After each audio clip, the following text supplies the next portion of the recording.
পল্লীকবি জসিমউদ্দিনের ১২২তম জন্মদিন আজ। ১৯০৩ সালের এই দিনে ফরিদপুর সদর উপজেলার কৈজুরি ইউনিয়নের তাম্বুলখানা গ্রামে মামা বাড়িতে জন্মগ্রহণ করেন জসিমউদ্দিন। কবর নিমন্ত্রণ সহ অনেক স্মরণীয় কবিতা, সুজন বাদিয়ার ঘাট, নকশি কাঁথা সহ অনেক কালজয়ী কাব্যগ্রন্থ রচনা করে তিনি বাংলা সাহিত্যকে সমৃদ্ধ করে গেছেন। এ উপলক্ষে ফরিদপুরে বিভিন্ন সংগঠন নানা কর্মসূচি নিয়েছে। মনিরুল ইসলাম টিটুর তথ্য ছবিতে প্রতিবেদন।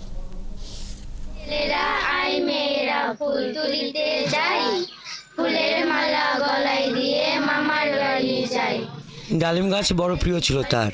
পল্লীকবির অনেক কবিতাতে এসেছে ডালিম গাছ ছন্দ ও বর্ণনায়। কুমার নদের পাড়ে ফরিদপুরের সদর উপজেলার অম্বিকাপুর ইউনিয়নের গোবিন্দপুর গ্রামের চিরসাহিত্য তিনি। নিজের রচিত সাহিত্যের সকল ধারায় গ্রামীণ উপাদানকে উপজীব্য করায় পল্লীকবি খ্যাতি পাওয়া জসিমউদ্দিন সকল বয়সের মানুষের হৃদয়ে স্থান করে নিয়েছেন। তাই তো কবিকে আরও কাছ থেকে জানতে প্রতি বছরই হাজারো মানুষ ছুটে আসেন কবির গ্রামের বাড়ি ফরিদপুরের সদর উপজেলার অম্বিকাপুর ইউনিয়নের এই গ্রামে। কবিপ্রেমী ও ভ্রমণে আসা দর্শনার্থীদের অভিযোগ, কবি স্মৃতি বিজড়িত বাড়িতে তার স্মৃতি সংরক্ষণে অবহেলার ছাপ স্পষ্ট। সত্যিকার অর্থে এই জায়গাটাকে যেভাবে একটা প্রসিদ্ধ স্থান হিসেবে গড়ে তোলা উচিত সেটা সেভাবে কিন্তু নাই। সামগ্রিকভাবে অনেক কিছুরই দরকার আছে। ট্যুরিজম সেক্টর ডেভেলপ করতে গেলে থাকার ব্যবস্থা, খাবার ব্যবস্থা, ট্রান্সপোর্টেশন সহ অনেক কিছুই।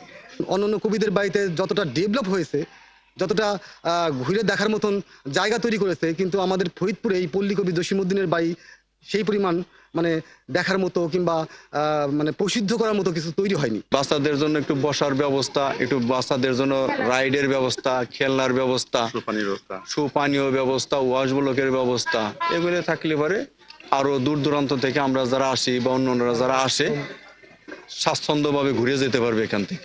সাংস্কৃতিক কর্মীরা বলছেন, সুযোগ থাকা সত্ত্বেও কবির বাড়ি প্রাঙ্গণে নিয়মিত সাংস্কৃতিক চর্চার সুব্যবস্থা না থাকায় নতুন প্রজন্মের কাছে প্রতিনিয়ত ম্রিয়মাণ হয়ে যাচ্ছে কবির স্মৃতি।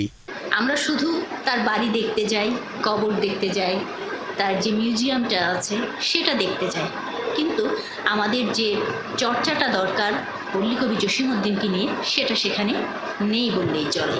এইভাবে যদি চর্চা করা না হয় জসিমউদ্দিনকে আমরা ভুলে যাব এবং সারা বিশ্ব ভুলে যাবে, যেখানে সারা বিশ্ব বাংলাদেশ লোক সংস্কৃতিতে জসিমউদ্দিনের একটা অনন্য অবদান আছে। পল্লীকবি জসিমউদ্দিনের স্মৃতি রক্ষায় ১৯৯১ সালে গঠন করা হয় জসিম ফাউন্ডেশন। পদাধিকার বলে সংগঠনটির সভাপতি জেলা প্রশাসক। যদিও এসব বিষয় নিয়ে কোনো কথা বলেননি জসিম ফাউন্ডেশনের বর্তমান সভাপতি ও জেলা প্রশাসক কামরুল ইসলাম মোল্লা। প্রতি বছর কবির জন্মদিন উপলক্ষে পক্ষকালের মেলা অনুষ্ঠিত হলেও এবছর নেই সেই উদ্যোগও। হাসান আহমেদ, ৭১।